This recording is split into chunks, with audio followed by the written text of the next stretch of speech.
I know why you almost said football, because Well, Lombardi. football's right around the corner, Yeah. too. And Lombardi, yes, Yeah. of course. Exactly. Sure. I'm thinking about football too, but Yeah. enjoying these summer temperatures. Yes, and we're going to get a healthy dose of the summer heat tomorrow. Ooh, so, okay. yeah, that's when Be the ready. peak arrives. So, not quite to football fall weather just yet, but it is going to be right around the corner. As we currently sit at 82 degrees, up anywhere from 5 to 10 degrees across much of the I-5 corridor compared to our afternoon highs yesterday. But the sunshine in abundance with a few bubble-up thunderstorms out over the high terrain of the Cascades. You can see them here up and down the Cascades, anywhere from southwest Washington through central Oregon, as we steer clear of any cloud coverage for the I-5 corridor and breaking down a lot of that cloud coverage along the coast as well. A few lightning bolts now starting to fade as it tracks its way closer to the Dalles. The good news is we are picking up on that fire that might potentially see a raindrop or two. The Burdoin Mountain Fire could potentially see a few raindrops, which would be beneficial as that lightning threat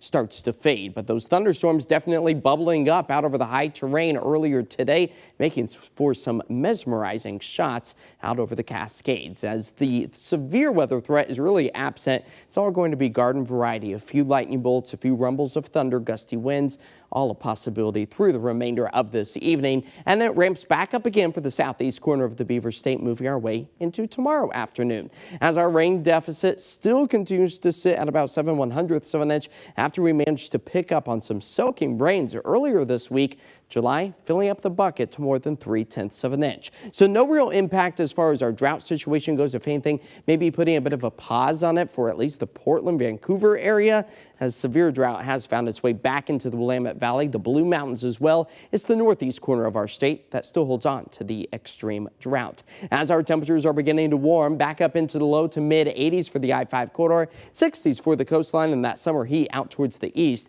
as you can see some of those clouds building over the Cascades there to the south and east. As we sit at 82 now, keeping those skies clear as temperatures fall back into the 60s and eventually the 50s as the trough of cooler air starts to retreat its way further to the north with a linear jet stream just to our north. That's going to allow for some of that summer heat to arrive Wednesday, Thursday, before it fades again by the end of the week with this next trough of slightly cooler and potentially slightly cloudier conditions as well.